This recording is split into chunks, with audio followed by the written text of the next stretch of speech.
കൃഷ്ണമോള് ഹോസ്പിറ്റലിൽ നിന്ന് വീട്ടിലേക്ക് വരിക കേട്ടോ. ആ സമയത്ത് അലീനയോട് ചോദിക്കുന്നുണ്ട്, ആരാ ചേച്ചി ഗസ്റ്റ് ഉള്ളത് എന്ന് ചോദിക്കുമ്പോൾ, നീ ഒന്ന് ഊഹിച്ച് നോക്ക്, കാറ് കണ്ടിട്ട് നിനക്ക് ആരാണെന്നാണ് മനസ്സിലായത് എന്ന് ചോദിക്കുമ്പോൾ, നീലഗിരിയിൽ നിന്നാണോ എന്ന് ചോദിക്കുകയാണ്. അതെ എന്ന് പറയാട്ടോ. അപ്പോൾ എന്നിട്ട് അവരെവിടെ എന്ന് ചോദിക്കുമ്പോൾ, മുകളിലുണ്ട്, റെസ്റ്റ് എടുക്കുകയാണ് എന്ന് പറയുന്നുണ്ട്. ആ സമയത്ത് തന്നെ ഗംഗാധരനും മാലതിയും കൂടി താഴേക്ക് ഇറങ്ങി വരികയാണ്. ഫ്രഷ് ആയതിനു ശേഷം ഇറങ്ങി വരുന്നുണ്ട് കേട്ടോ. അപ്പോൾ ചോദിക്കുന്നുണ്ട്, മോൾ എവിടുന്ന, സ്കൂളിൽ നിന്ന് വരികയാണോ എന്ന് ചോദിക്കുമ്പോൾ, അല്ല, ഞാൻ ഹോസ്പിറ്റലിൽ പോയതായിരുന്നു അച്ഛനെ കാണാൻ എന്ന് പറയുമ്പോൾ, അച്ഛനിപ്പോൾ എങ്ങനെയുണ്ട് എന്ന് ചോദിക്കുകയാണ് ഗംഗാധരൻ. അച്ഛന് നല്ല ക്ഷീണമാണ്, സംസാരിച്ചോ നീ അച്ഛനോട് എന്ന് ചോദിക്കുമ്പോൾ, ഞാൻ സംസാരിച്ചു, പക്ഷെ അച്ഛന് ഒട്ടും വയ്യ എന്ന് പറയണ. ആ സമയത്ത് അലീന ഇത് കൃഷ്ണമോളെ ലൈം ജ്യൂസ് എന്ന് പറഞ്ഞിട്ട് ടേബിളിൽ കൊണ്ടുവന്ന് വെക്കുന്നുണ്ട് കേട്ടോ.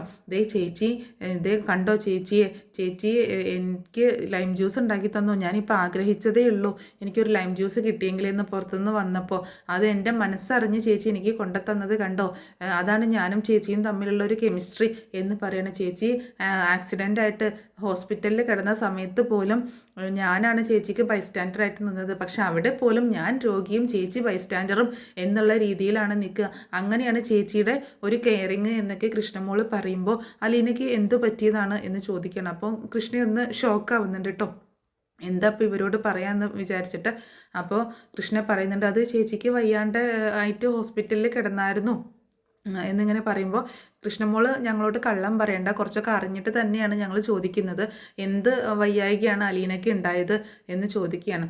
അപ്പോൾ പറയുന്നുണ്ട്, ചേച്ചിക്ക് ഒരു ആക്സിഡൻ്റ് ഉണ്ടായി, അതായത് രോഹിത്തേട്ടനും കൊല്ലപ്പള്ളിയിലെ ഹരിയേട്ടനും കൂടിയിട്ട് ചേച്ചിയെ റൂമിൽ പൂട്ടിയിട്ടിട്ട് റേപ്പ് ചെയ്യാനായിട്ട് ശ്രമിച്ചു എന്ന് പറയാണ്. അത് കേട്ടപ്പോൾ ഇവരാകെ ഷോക്കാവുന്നുണ്ട് കേട്ടോ. റേപ്പ് ചെയ്യാൻ ശ്രമിച്ചു എന്നോ? അതെ ആൻറ്റി, കാരണം എന്നിട്ട് അതിൽ നിന്ന് രക്ഷപ്പെടാനായിട്ട് ചേച്ചി അവിടെ ഇരുന്ന ഒരു കത്രിക എടുത്തിട്ട് തൻ്റെ വയറ്റിലേക്ക് കുത്തുകയാണ് ഉണ്ടായത് എന്ന് പറയണം. എന്നിട്ട് എന്താ സംഭവിച്ചതെന്ന് ചോദിക്കുമ്പോൾ, അങ്ങനെ ചേച്ചിയുടെ ബോധം പോയി. ആ സമയത്ത് അവർ രണ്ടുപേരും ചേച്ചിയെ ഇവിടെ ഇട്ടുകൊണ്ട് ഓടി കടന്ന് കളഞ്ഞു. പിന്നെ ഇതേ നമ്മുടെ വീടിൻ്റെ അപ്പുറത്ത് ഉള്ള ഡോക്ടർ ഇല്ലേ, ശർമ്മ ഡോക്ടർക്ക് ഒരു പട്ടിക്കുട്ടിയുണ്ട്, അത് ചേച്ചിയായിട്ട് ഭയങ്കര കൂട്ടാണ്. ആ പട്ടിക്കുട്ടി ഡോക്ടറെ വിളിച്ചുകൊണ്ട് വന്നു, അങ്ങനെയാണ് രക്ഷപ്പെടുത്തിയത് എന്ന് പറയണം. പട്ടിക്കുട്ടി ഡോക്ടറെ വിളിച്ചുകൊണ്ട് വന്നു എങ്ങനെ? അത് ഒച്ചയുണ്ടാക്കി കുറച്ച് ബഹളം ഉണ്ടാക്കിയിട്ട് ഡോക്ടറെ കൂട്ടിക്കൊണ്ട് വന്നു. അങ്ങനെയാണ് ചേച്ചി ഇവിടെ ഇങ്ങനെ കുത്തേറ്റ് കിടക്കുന്നത് കണ്ടതും, അങ്ങനെയാണ് ചേച്ചിയെ ഹോസ്പിറ്റലിലേക്ക് ആക്കിയത് എന്ന് പറയണം. അപ്പോൾ ഇതൊക്കെ കേട്ടിട്ട് അവരാകെ ഷോക്കാവുന്നുണ്ട് കേട്ടോ. അപ്പോൾ അലീനയെ പറ്റിയിട്ട് ഇങ്ങനെ കാര്യങ്ങൾ ഇങ്ങനെ അന്വേഷിച്ചുകൊണ്ടിരിക്കുകയാണ്. അപ്പോൾ ഗംഗാധരൻ ചോദിക്കുന്നുണ്ട്, അപ്പോൾ പോലീസ് കേസ് ഒന്നും ആയില്ലെന്ന് ചോദിക്കുമ്പോൾ, പോലീസ് കേസ് ഒന്നും ആയില്ല, പോലീസുകാർ വന്നപ്പോൾ ചേച്ചി പറഞ്ഞു അറിയാതെ തൻ്റെ കയ്യിൽ നിന്ന് തന്നെ, ചേച്ചിയുടെ കയ്യിൽ നിന്ന് തന്നെ കുത്തേറ്റതാണ്, അബദ്ധത്തിൽ കുത്തേറ്റതാണ് എന്ന് പറഞ്ഞു എന്ന് പറയട്ടോ. അങ്ങനെ പറയാൻ ആരാ പറഞ്ഞതെന്ന് ചോദിച്ചപ്പോൾ, ആരും പറഞ്ഞതല്ല, ചേച്ചി സ്വയം അങ്ങനെ പറഞ്ഞതാണ് എന്ന് പറയണം. ചേച്ചി പാവാണ്, ചേച്ചി ഒരു പ്രശ്നം ഉണ്ടാകത്തില്ല, അത്രയും എല്ലാം സഹിച്ചാണ് ചേച്ചി ഇവിടെ നിൽക്കുന്നതെന്നൊക്കെ പറയുമ്പോൾ ഗംഗാധരൻ ചോദിക്കുന്നുണ്ട്, എന്നിട്ട് അലീന ഇവിടെ നിന്ന് പോവുകയാണെന്നാണല്ലോ കേട്ടത് എന്ന് പറയുമ്പോൾ, അത് അമ്മയ്ക്ക് ഇഷ്ടമില്ലാത്തത് കൊണ്ടാണ്, അമ്മ ചേച്ചിയെ പറഞ്ഞു വിടുകയാണ്. അങ്കിൾ ഒന്ന് പറയുമോ അമ്മയോട് ചേച്ചിയെ പറഞ്ഞു വിടരുതെന്ന്? ചേച്ചി ഇവിടുത്തെ എല്ലാ കാര്യങ്ങളും നോക്കും, പക്ഷേ അമ്മയ്ക്ക് ചേച്ചിയെ കണ്ണിൻ്റെ നേരെ കണ്ടുകൂടാ, എന്താണെന്ന് ഒരിക്കലും മനസ്സിലാവുന്നില്ല. ഇടയ്ക്ക് അച്ഛനെ ചേർത്ത് വരെ കൊനഷ്ട് പറയും. എല്ലാം സഹിച്ചും ക്ഷമിച്ചും ചേച്ചി എത്ര നാളെ ഇവിടെ നിൽക്കുക, ഞാനാണെങ്കിൽ എന്നേ ഇട്ടിട്ട് പോയേനെ, എന്നിട്ടും ചേച്ചി എല്ലാം സഹിച്ച് ഇവിടെ നിൽക്കുന്നുണ്ട്. ചേച്ചി ഇവിടെ ഉള്ളത് കൊണ്ട് എന്തെല്ലാം ഗുണങ്ങളുണ്ടെന്നറിയോ? അമ്മയ്ക്ക് മാത്രമാണ് ഇഷ്ടമില്ലാത്തത് എന്ന് പറയുമ്പോൾ, നിങ്ങൾ അച്ഛനും മക്കൾക്കും ഒറ്റ സ്വരത്തിൽ പറഞ്ഞുകൂടെ അലീനയെ പറഞ്ഞയക്കാൻ പറ്റത്തില്ലെന്ന്? അതുകൊണ്ടൊന്നും കാര്യമില്ല അങ്കിളെ, അമ്മ ഒരു പിടിവാശിക്കാരിയാണെന്ന് അങ്കിളിന് അറിയാലോ, അമ്മ എടുക്കുന്ന തീരുമാനം അതങ്ങനെ തന്നെ നടപ്പിലാക്കണം എന്നാണ് അമ്മയുടെ ഉദ്ദേശം എന്ന് പറയാണ് കൃഷ്ണമോള്. അങ്ങനെ അവർ സംസാരിച്ചുകൊണ്ട് നിൽക്കുന്ന സമയത്ത് അലീന നമ്മുടെ ഗംഗാധരനും മാലതിക്കുള്ള ലൈം ജ്യൂസ് ആയിട്ട് വരുന്നുണ്ട്. അതിന് മുന്നേ തന്നെ ചോദിച്ചിട്ടുണ്ടായിരുന്നു, നിങ്ങൾക്ക് ലൈം ജ്യൂസ് എടുക്കട്ടെ എന്ന്. അങ്ങനെ അവർ എടുത്തോളാൻ പറഞ്ഞിട്ടുണ്ടായിരുന്നു. അങ്ങനെയാണ് കൊണ്ടുവരുന്നത്. അപ്പോൾ ഇവർ സംസാരിച്ച് നിൽക്കുന്നത് കണ്ടപ്പോൾ അങ്ങോട്ടേക്ക് കൊണ്ടുവരണമെന്ന് ചോദിക്കുമ്പോൾ, വേണ്ട അവിടെ വെച്ചോ, ഞങ്ങൾ വന്ന് എടുത്തോളാം എന്ന് ഗംഗാധരൻ പറയുന്നുണ്ട്. അങ്ങനെ കൃഷ്ണമോളെയും കൂട്ടിയിട്ട് വന്ന് ജ്യൂസ് എടുത്ത് കുടിക്കുകയാണ്. പിന്നീട് കാണിക്കുന്നത് ബാലചന്ദ്രനെയാണ്. ബാലചന്ദ്രനെ കാണാനായിട്ട് ഗോവർദ്ധനം വരുന്നുണ്ട് കേട്ടോ. ഗോവർദ്ധനൻ ബാലചന്ദ്രൻ്റെ സഹോദരിയുടെ ഭർത്താവാണ്. അപ്പോൾ അയാൾ വന്നിട്ട് ഇങ്ങനെ സംസാരിക്കുന്നുണ്ട്. അപ്പോൾ ബാലട്ടൻ ഇപ്പം എങ്ങനെയുണ്ട്, ആരോടും പറയാതെ ഒരു പോക്കും ഒരു അജ്ഞാതവാസം എന്നൊക്കെ പറഞ്ഞ് ആ പഴയ കാര്യങ്ങൾ പറയുമ്പം, പാസ്റ്റ് ഈസ് പാസ്റ്റ്, അതിനെപ്പറ്റി നമുക്ക് സംസാരിക്കേണ്ട, നമുക്ക് ഇപ്പോഴത്തെ കാര്യങ്ങൾ സംസാരിക്കാം. ജ്വല്ലറി തുറന്നിട്ടുണ്ടോ എന്ന് ചോദിക്കണം. തുറന്നിട്ടുണ്ട്. ടെക്സ്റ്റൈൽസോ അതും തുറന്നിട്ടുണ്ട്. മെറ്റൽ ഷോപ്പോ അതും തുറന്നിട്ടുണ്ട്. കടകളൊക്കെ തുറന്ന് പ്രവർത്തിക്കുന്നുണ്ടെന്ന് ഗോവർദ്ധനൻ പറയാട്ടോ. അപ്പോൾ ബാലചന്ദ്രൻ പറയുന്നുണ്ട് എല്ലാ കാര്യങ്ങളും നീ നോക്കണം എന്ന് പറയുമ്പോൾ ഗോവർദ്ധനം പറയുന്നുണ്ട് ചേച്ചി അവിടെ പുറത്ത് നിൽപ്പുണ്ട്, ചേച്ചിക്ക് ഭയങ്കര വിഷമമൊക്കെ ഉണ്ട്, ചേച്ചിക്ക് കാണാൻ പറ്റാത്തതിൽ എന്ന് പറയുമ്പോൾ എനിക്ക് റെസ്റ്റാണ് വേണ്ടത്, ശരീരത്തിന് മാത്രമല്ല മനസ്സിനും റെസ്റ്റ് വേണം. ഇവിടെ വെച്ച് തന്നെ പ്രശ്നങ്ങൾ സൃഷ്ടിക്കണോ, ഇവിടെ വെച്ച് തന്നെ കലഹം കൂടണോ, വീട്ടിൽ പോയിട്ട് പോരെ എന്നിങ്ങനെ ചോദിക്കണം. അതല്ല ബാലേട്ട, ചേച്ചി അവിടെ നിന്നിങ്ങനെ സങ്കടം പറയുന്നുണ്ടായി, നീ ചേച്ചിയുടെ സങ്കടമാണോ നിനക്ക് മുഖ്യം, അതോ ഹാർട്ട് അറ്റാക്ക് വന്ന് കിടക്കുന്ന എൻ്റെ സങ്കടമാണോ മുഖ്യം എന്ന് ചോദിക്കുമ്പോൾ അത് ബാലേട്ടൻ്റെ തന്നെയാണ്, ബാലേട്ടൻ്റെ ആരോഗ്യം തന്നെയാണ് നോക്കേണ്ടത് എന്ന് പറയണം. അപ്പോൾ അത് മാത്രം ആലോചിച്ചാൽ മതി. നീ ഭക്ഷണം കഴിച്ചായിരുന്നോ എന്ന് ചോദിക്കുകയാണ്. ഇല്ല, ഞാൻ കഴിച്ചില്ല, ഞാൻ ഉച്ചയ്ക്ക് ആ സമയത്ത് ബ്രേക്ക് ആയപ്പോൾ ഞാൻ നേരെ ഇങ്ങോട്ടേക്ക് വന്നതാണ് എന്ന് പറയുന്നുണ്ട്. എന്നാൽ നീ പോയി ഭക്ഷണം കഴിക്ക്, അല്ലാതെ വേറെ കാര്യങ്ങളൊന്നുമില്ല, കടകളിലെ കാര്യങ്ങളൊക്കെ നീ നന്നായിട്ട് നോക്കണം. അങ്ങനെ എല്ലാ ജോലികളും ഏൽപ്പിക്കുകയാണ്. 3 കടകളുടെയും ചുമതല ഗോവർദ്ധനെ ഏൽപ്പിക്കുകയാണ്. ഞാൻ എന്തായാലും വരും, എനിക്ക് ഇപ്പോൾ യാതൊരു ബുദ്ധിമുട്ടുമില്ല, കുറച്ച് കഴിഞ്ഞ് ഞാൻ വരും, അതുവരെ നീ നോക്കിക്കൊള്ളണം എന്ന് പറയണം. അപ്പോൾ എന്തെങ്കിലും കാര്യങ്ങൾ ഞാനിപ്പോൾ ചെയ്യേണ്ടതുണ്ടോ എന്ന് ചോദിക്കുമ്പോൾ കുറച്ച് ചെക്കൊക്കെ സൈൻ ചെയ്യണമായിരുന്നു, കുറച്ച് പേപ്പേഴ്സൊക്കെ സൈൻ ചെയ്യണമായിരുന്നു, അതിപ്പോൾ നാളത്തേക്ക് മാറ്റി വെച്ചാലും കുഴപ്പമൊന്നുമില്ലല്ലോ, 2 ദിവസം കഴിഞ്ഞാലും തല പോകുന്ന കേസൊന്നും അല്ലല്ലോ, നീ അതൊന്ന് അഡ്ജസ്റ്റ് ചെയ്യും, മാനേജ് ചെയ്യും, അതൊക്കെ കഴിഞ്ഞിട്ട് നമുക്ക് റെഡിയാക്കാം എന്ന് പറയണം. അങ്ങനെ പോകുന്ന സമയത്ത് പറയുന്നുണ്ട് സുനന്ദയോട് അന്വേഷിച്ചതായിട്ട് പറയണം എന്ന് പറയണം, ഇനി ധൃതി പിടിച്ച് ഇങ്ങോട്ടേക്ക് ഓടി വരണ്ട എന്ന് പറഞ്ഞേക്ക് എന്ന് പറയുന്നുണ്ട് കേട്ടോ.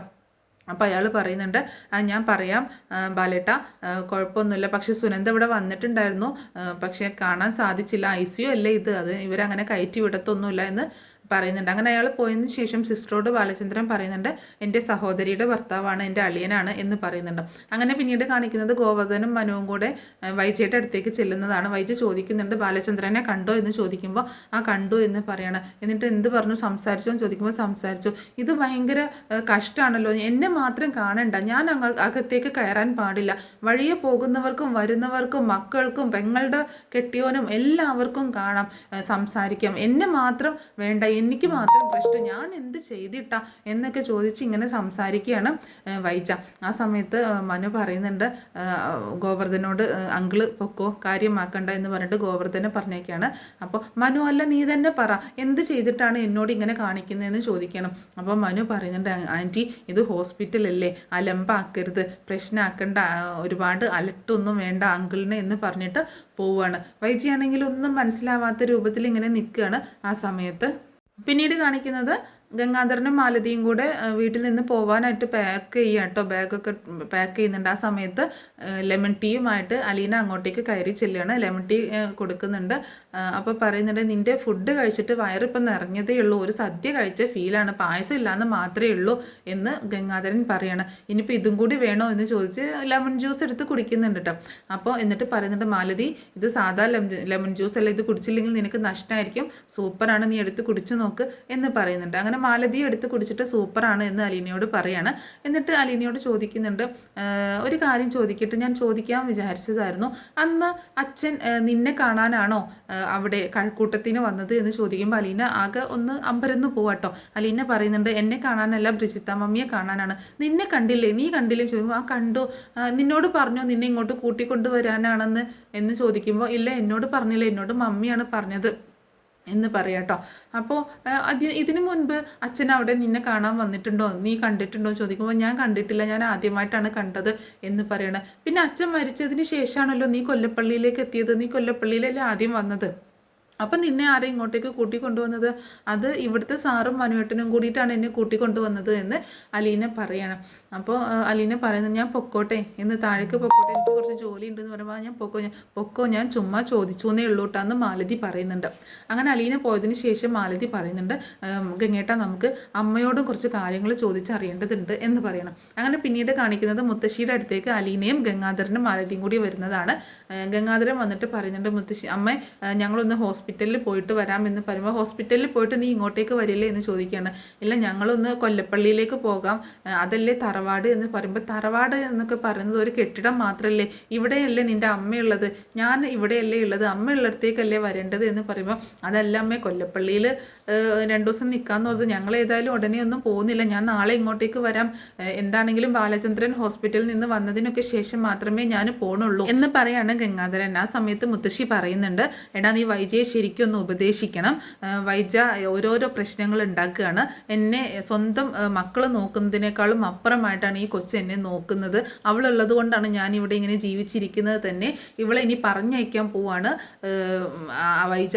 ഇവളോട് ഇവിടുന്ന് പിരിഞ്ഞു പോവാൻ പറഞ്ഞേക്കുകയാണ്. ബാലചന്ദ്രൻ ഇങ്ങനെ ബുദ്ധിമുട്ട് വന്നതുകൊണ്ടാണ്, ബാലചന്ദ്രൻ വന്നാലുടനെ ഇവള് പോവാനായിട്ട് നിൽക്കുകയാണ് എന്ന് പറയണം മുത്തശ്ശി. അപ്പം അന്നേരം മാലതിയും ഗംഗാധരനും കൂടെ അലീനയുടെ അടുത്ത് വന്നിട്ട് ചോദിക്കുന്നുണ്ട്, നീ ഇവിടുന്ന് പോവുകയാണോ എന്ന് ചോദിക്കുമ്പോൾ, എനിക്കിനി ഇവിടെ നിൽക്കാൻ പറ്റത്തില്ല സാർ, ഞാൻ പോവാൻ തീരുമാനിച്ചിട്ടുണ്ട്, ഞാൻ ഒരുപാട് അനുഭവിച്ചു, ഇനി എനിക്ക് പറ്റത്തില്ല എന്ന് പറയണം. അപ്പോൾ വൈജയന്തിയുടെ സ്വഭാവം എങ്ങനെയാണെന്നൊക്കെ ചോദിക്കുമ്പോൾ എന്നോട് ഭയങ്കര ദേഷ്യമാണ്, ഞാൻ എന്ത് ചെയ്തിട്ടാണെന്ന് എനിക്ക് മനസ്സിലാവുന്നില്ല, ഞാൻ കുറേ സഹിച്ചു ക്ഷമിച്ചു, സ്വഭാവം നന്നാവുമെന്നൊക്കെ ഞാൻ പ്രതീക്ഷിച്ചു, പക്ഷേ യാതൊരു മാറ്റവും ഇല്ല, അതുകൊണ്ട് ഞാൻ പിന്നെ പോവാൻ തീരുമാനിച്ചു എന്ന് തന്നെ പറയണം. അങ്ങനെ അലീന പിന്നെ അവിടെ നിന്ന് പോകുന്നുണ്ട് കേട്ടോ. അങ്ങനെ അലീന പോയ ഉടനെ മാലതി ഡോർ അടച്ചിട്ട് മുത്തശ്ശിയോട് ഗംഗാധരൻ ചോദിക്കുന്നുണ്ട്, അമ്മ ഞാനൊരു കാര്യം ചോദിക്കട്ടെ, ഈ അലീനയെ അച്ഛൻ കഴക്കൂട്ടത്ത് പോയിട്ട് കൊണ്ടുവരാൻ എന്താ കാരണം? അച്ഛനാണോ പോയി കൊണ്ടുവന്നത്? അച്ഛൻ പറഞ്ഞിട്ടുണ്ടായിരുന്നു അമ്മയോട് എന്ന് ചോദിക്കുമ്പോൾ, എന്നോട് പോയി വന്നതിന് ശേഷം പറഞ്ഞിട്ടുണ്ടായിരുന്നു സൗദേ, നിന്നെ നോക്കാൻ ഞാനൊരു കുട്ടിയെ ഏർപ്പാടാക്കിയിട്ടുണ്ട് എന്ന്. അതല്ലാതെ അച്ഛൻ എപ്പോഴെങ്കിലും കഴക്കൂട്ടത്തിന് പോയിട്ടുണ്ടോ എന്ന് ചോദിക്കുമ്പോൾ, എനിക്ക് അതൊന്നും അറിയത്തില്ല എന്ന് പറയാണ്. അല്ല, അച്ഛന് ഇവളെ കൊണ്ടുവരുന്ന കാര്യം മുൻപ് അമ്മയോട് പറഞ്ഞിട്ടുണ്ടോ എന്ന് ചോദിക്കുമ്പോൾ, എന്നോട് മുൻപൊന്നും കാര്യങ്ങളൊന്നും പറഞ്ഞിട്ടില്ല, അവളെ കൊണ്ടുവരുന്ന സമയത്ത് മാത്രമാണ് പറഞ്ഞിട്ടുള്ളത് എന്ന് പറയണം. അപ്പോൾ പിന്നീട് ചോദിക്കുന്നുണ്ട്, അമ്മേ ഞാൻ ഒരു കാര്യം ചോദിക്കട്ടെ, പണ്ട് നമ്മളോട് രാവണ്യമ്മാവൻ പറഞ്ഞത് വൈജയന്തി പ്രസവിച്ച കുഞ്ഞ് മരിച്ചുപോയി എന്നല്ലേ? അത് വൈജയോട് അങ്ങനെ പറഞ്ഞതല്ലേ എന്ന് പറയാണ്. പിന്നീട് അപ്പോൾ ചോദിക്കുന്നുണ്ട്, ആ കൊച്ചിനെ എവിടെയാണ് ഏൽപ്പിച്ചത്, ഏത് ഓർഫനേജിലാണ് ഏൽപ്പിച്ചതെന്ന് ചോദിക്കും. നാഗർകോവിൽ ഒരു അനാഥ മന്ദിരത്തിൽ കൊടുത്തെന്നാണ് രാവണ്യേട്ടൻ എന്നോട് പറഞ്ഞിട്ടുണ്ടായിരുന്നത് എന്ന് പറയട്ടോ. അച്ഛനും അറിയായിരുന്നില്ലേ അത് എന്ന് ചോദിക്കുമ്പോൾ, അറിയായിരിക്കും, എന്നോട് പിന്നീട് അതിനെപ്പറ്റിയൊന്നും സംസാരിച്ചിട്ടുണ്ടായില്ല എന്ന് പറയാണ്. അത് മാത്രമല്ല, പിന്നീട് 2 വർഷം കഴിഞ്ഞപ്പോൾ ആ കൊച്ച് അസുഖം വന്ന് മരിച്ചു പോവുകയും ചെയ്തല്ലോ എന്ന് പറയാണ് മുത്തശ്ശി. അപ്പോൾ വീണ്ടും ചോദിക്കുന്നുണ്ട്, ആ കൊച്ച് മരിച്ചുപോയി എന്നുള്ള കാര്യം പറഞ്ഞത് വിശ്വസിക്കാൻ കൊള്ളാവോ? അച്ഛനും അറിയായിരുന്നില്ല ഇതിൻ്റെ കാര്യങ്ങളൊക്കെ എന്ന് ചോദിക്കുമ്പോൾ മുത്തശ്ശിക്ക് എന്തോ ഡൗട്ട് തോന്നുക കേട്ടോ. മുത്തശ്ശി ചോദിക്കുന്നുണ്ട്, അല്ല നിങ്ങൾ എന്തിനാ ഇപ്പോൾ ഇതൊക്കെ ചോദിക്കുന്നത് എന്ന് ചോദിക്കുകയാണ് മുത്തശ്ശി ഒരു സംശയത്തോട് കൂടിയിട്ട് ഗംഗാധരനോടും മാലതിയോടും. ഇത്രയും കാണിച്ചുകൊണ്ടാണ് ഇന്നത്തെ എപ്പിസോഡ് അവസാനിക്കുന്നത് കേട്ടോ. ഇനി അതിൻ്റെ നാളത്തെ എപ്പിസോഡിൻ്റെ പ്രൊമോയിൽ വന്നിട്ടുള്ളത് ഇതിനെപ്പറ്റി കൂടുതൽ ഡീറ്റെയിൽസൊക്കെ ഇവർ പോകുന്ന വഴിക്ക് സംസാരിക്കുന്നുണ്ട്. നമ്മുടെ മാലതിയും ഗംഗാധരനും കൂടെ. അതുപോലെ പിന്നീട് വൈജയുടെ അടുത്ത് വന്ന് സംസാരിക്കും. വൈജയോട് ബാലചന്ദ്രനെ മീറ്റ് ചെയ്യാനുള്ള സാഹചര്യം കുറയ്ക്കാൻ പറയുകയും ചെയ്യുന്നുണ്ട്. ബാലചന്ദ്രനെ കാണണ്ട എന്ന് തന്നെ പറയുന്നുണ്ട്. അത് മാത്രമല്ല, ഡോക്ടറെ അടുത്ത് പറഞ്ഞ് ചട്ടം കെട്ടുന്നുണ്ട് ഗംഗാധരൻ. കുടുംബക്കാരൊന്നും ബാലചന്ദ്രനെ കണ്ട് സംസാരിച്ച് ഇനി ഒരുപാട് പ്രശ്നം ഉണ്ടാക്കരുത്, പ്രഷർ കൊടുക്കരുത് എന്നൊക്കെ പറയണം. പ്രത്യേകിച്ച് വൈഫ് വന്ന് സംസാരിക്കേണ്ട എന്ന് തന്നെ പറയണം എന്നൊക്കെ ഡോക്ടറോട് പറയാനായിട്ടും ഗംഗാധരൻ പറയുന്നുണ്ട് കേട്ടോ. അപ്പോൾ ഇത്രയും കാര്യങ്ങളൊക്കെ നാളത്തെ എപ്പിസോഡിൻ്റെ പ്രൊമോയിൽ കാണിച്ചിട്ടുണ്ട്. അപ്പോൾ അതിൻ്റെ സ്റ്റോറി ഞാൻ ഉടനെ തന്നെ പറഞ്ഞ് അപ്ലോഡ് ചെയ്യുന്നതായിരിക്കും കേട്ടോ.